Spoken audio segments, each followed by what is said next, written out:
This is Julian, and this week's book is No Excuses, The Power of Self-Discipline by Tracy. And I thought I'd start this off with what he calls someday I'll. Okay, and what he says is that we all want success. We all want to be successful. We all want to reach our full potential. And, we pretty much know how to get there. Deep down inside, you know what you have to do to be successful.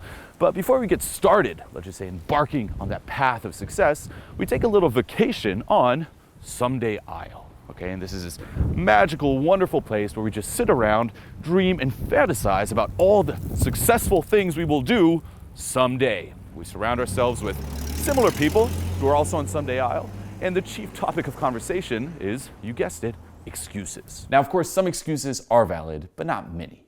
Okay, if you want to know how to tell if your favorite excuse is valid or not, simply look around and ask yourself, is there anyone else, just like me, with my same excuse, who is successful anyway? And what you realize is that there are literally thousands, if not millions of people just like you, or who've had it far worse than you, who have gone on to accomplish a lot more than you. Okay, and what they had is self-discipline. That's really it. The difference between being successful and being unsuccessful is having the self-discipline necessary to resist the allure of the excuses. Okay, unfortunately, this is something that's learnable, and this is what this book is about. Okay, every chapter is describing an area of life in which self-discipline is necessary for you to achieve your full potential. Okay, and what I thought I'd do here is go through some of my favorite ideas, concepts from the book.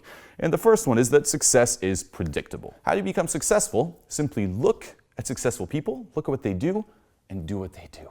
Okay, it's as simple as that. It's very straightforward. Discipline yourself to do what they do long enough that it becomes a habit, and at some point, success will happen. Okay, it's a guarantee, it's inevitable, it's not an accident. Okay, and sadly, failure isn't an accident either. So what you need to do here is look at these successful people. Okay, look at what they do, look at how they think. Okay, what are the thoughts that pop in their head? And there aren't any excuses there.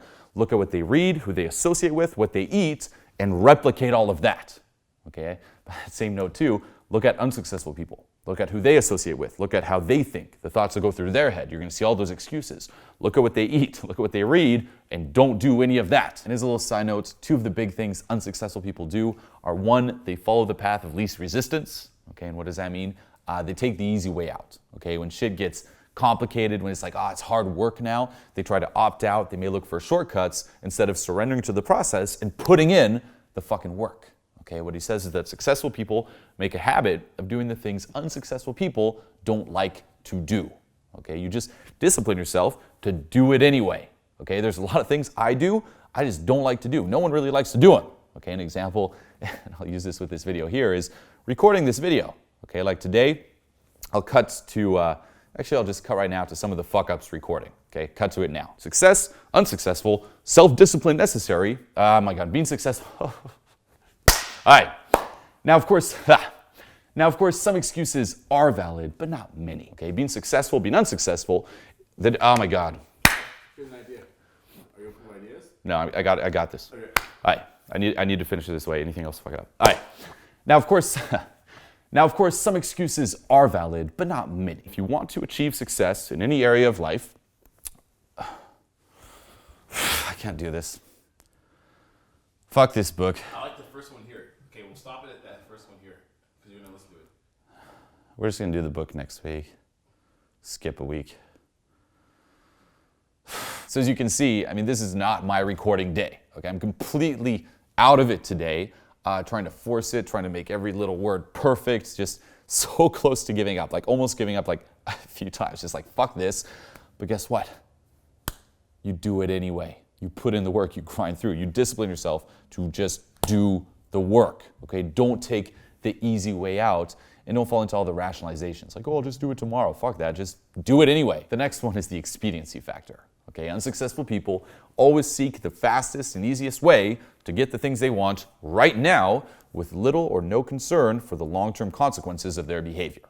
It's valuing the short term over the long term. You just want that instant gratification. Successful people resist that. Okay, they're long-term thinkers. They have long-term goals, and everything they do, they're always asking themselves, okay, how will this affect me a day from now, a week from now, a month from now, a year from now? And that's how they evaluate what they do. Okay? Now, with self-discipline, it's also going to affect your character. What he says is that the person you are today, your innermost character, is the sum total of all your choices and decisions in life to this date. Okay, each time you have chosen rightly and acted consistently with the very best that you have strengthened your character and become a better person. The reverse is also true, where each time you have compromised, taken the easy way out, or behaved in a manner inconsistent with what you knew to be right, you have weakened your character and softened your personality. Okay, I call this taking right action. It's like doing the right thing, and every time you do, because you're always faced with a choice, like take right action or not, every time you do, you feel better, you strengthen your character, and your self-esteem rises. Okay, this is also something Nathaniel Branden talks about in the 6 pillars of self-esteem, and he mentions this here too. What he says is that the psychology of character involves 3 parts of your personality: your self-ideal, your self-image, and your self-esteem.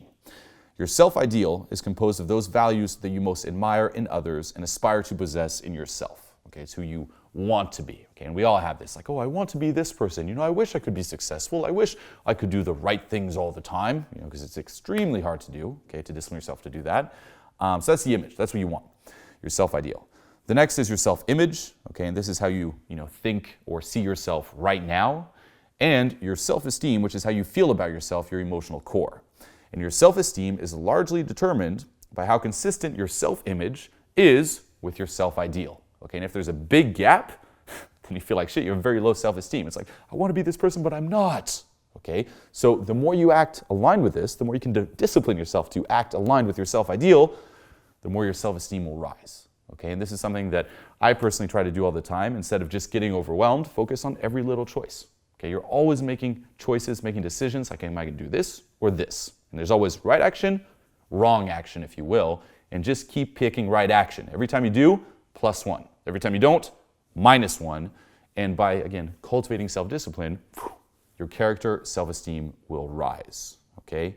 The next one is accepting responsibility. Most people never accept complete responsibility. I made a video about this where I talk about taking 100% responsibility for everything in your life. I'll put a link to it here. Check it out. Okay? But most people continually complain, criticize, make excuses, blame other people for things in their lives. And this just reinforces, victim mentality. It's like, oh, this shit happened to me. Why? It's so unfair. Fuck everyone else. Fuck the world. Fuck this. No, start taking responsibility. Okay? The more you blame other people, guess what? The more you're giving them control, and you won't ever be able to do anything to change it. Okay? The first step to being able to change your circumstances is realize that you are in control. Okay? And you may be hearing this. You're like, well, I'm not responsible for everything. Like this one event happened to me. Yeah, you might not have been responsible for the event, but guess what? You were responsible for your response to that event. Okay, something, say, bad could happen. We talk about this. You can either grow better or grow bitter. That's a choice you make. You're responsible. Okay, and this is also something that's programmed into us as children. We're continuously conditioned to feel that someone else is responsible for us, say our parents. But guess what? Nowadays, no one else is there. Okay, no one gives a fuck. It's up to you. Okay, stop giving your power away. And he mentions this too. The fastest, most dependable way to eliminate negative emotions is to immediately say, I'm responsible. Okay, your mind can only hold one thought at a time. And instead of being like, oh, I'm not responsible, it's other people, I'm responsible. You kind of cancel that out. And once you feel like you're in control, as I mentioned, now you can do something and you feel good about it. Okay, being out of control is like where those negative emotions come from. Okay, so discipline yourself to accept complete responsibility for everything you are, everything you become, and everything that happens to you. The next big idea here is self-discipline and personal excellence. Okay, and what you have to understand is that you are your most valuable asset. Invest in yourself. Okay, this will determine the quality of your life and your earning ability. And this is huge. Okay, you could lose your home, your car, your bank account, everything you own. Okay, you could literally lose everything, and most likely, because job security is dead, you will lose some of those things. But as long as you have your earning ability, you can get it all back, if not more. Okay, this is something that was hammered into me years ago, and I'm constantly reminding myself of this to this day. Guess what? Everything changes. Okay, you're in a chaotic environment. Invest in yourself. Okay, lifelong learning. Whatever knowledge or skill you have today will become obsolete. Okay, it's rapidly becoming obsolete. If you just stagnate, you will be left behind. He also talks about leadership and self-discipline, and this is one that I personally resonate with. What he says is that it's not possible to imagine an effective leader who lacks self-discipline, willpower, self-control, and self-mastery. Okay? The overarching characteristic of a leader is that he is in complete control of himself in every situation. He's the standard bearer. He sets the standard for everyone in the organization. Okay, when you become a leader, you must discipline yourself to be leader-like, and you don't have the luxury to let it all hang out. And this is something that I struggled with, in terms of, say, becoming a public figure, and I still do occasionally to this day. There's always that little, voice in the back of your head. It's like, oh, I just wish I could kind of like, slug out in a way, or like let it all out, not always have to be on all the fucking time. Okay, but guess what? As a leader, you don't have that luxury. Imagine everyone is watching you and patterning everything you do based on your behavior. Every single second, people are watching you, mimicking you, you're setting the standard. Okay, that kind of comes with it. But no matter who you are, I really like that frame of mind. It's like, you know what? Just keep holding yourself at the high standard. Okay, fuck the slugging out like, I can just let it all out. Fuck that. Imagine right now someone's watching you and modeling you. What kind of standard you want to set? Okay, what kind of role model do you want to be? Discipline yourself to always be on. Another one I love is self-discipline and money. And what he says here is that the primary reason for financial problems in life is not low earnings, but the lack of self-discipline to delay gratification. Okay, it's that expediency factor where you just want to feel happy now, you just want to spend now. And this is important to understand too. By the way we're conditioned, we tend to associate spending money, with happiness. It's like whenever we're sad, we'll go shopping. Whenever you spend money, you buy something, you feel happy, you get that little dirty high. Okay, for most people, this is the only way they actually feel happy. Okay, and it's not really happiness either. It's like, I spend, gratification, then it's gone, then you spend more. It's like you keep spending because you want to keep feeling that dirty high. And what he says here is to disconnect that link. Okay, instead of thinking spending equals happiness, think saving equals happiness. Okay, I feel happy when I save money, not when I spend money. And income increases don't help. That's like a myth. It's like, I just need to make more money, I'm just so poor. No, you'll make more money, but you'll start spending more money, okay? And it probably happened to you before. You probably had a raise in the past, like say 5 years ago. You're just like, I'm so poor, I just need more money. In the past 5 years, you might have gotten a raise. You're probably in the same situation, okay? Start saving money, discipline yourself on that. And the last one here I thought I'd conclude this video with is self-discipline and happiness, okay, which is our ultimate goal if you really think about it. You may think, my ultimate goal is to be successful, to make a lot of money. Why? Okay, find the goal behind the goal, and then find the goal behind that goal, and once you keep following the trail of whys, it's always to be happy. Okay, that's really what we want. That's, the true measure of your success in life. If you're successful everywhere else, but you're not happy, you're not really successful. Okay, and what he says is that you can only truly be happy when you practice self-discipline, self-mastery, and self-control. Okay, you feel unhappy to the degree to which you feel you are not in control. As we mentioned before, it's like everyone else is to blame. You do that, you give away your control, you're never going to be happy. Okay, as soon as you can gain control over who you are and your life, you kind of start getting that peace of mind. Okay, now things that are outside of you will always be out of your control to some degree, but inside of yourself, that self-control, self-mastery, self-discipline, that's 100% in your control. 100%. Nothing can affect that but you. So these are some of the concepts that I personally resonated with. There are so many in this book, it's ridiculous. Okay, if you haven't read it, I highly recommend checking it out.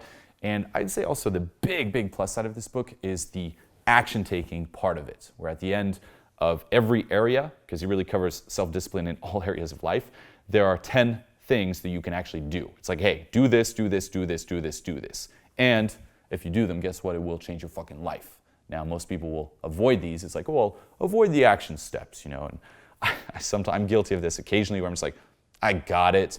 But there are just so many here, and it's just so precise, on point. You can't not be successful or more successful than you are now if you follow these. So check out the book, and as always, check the comments here below for next week's book. Until next time.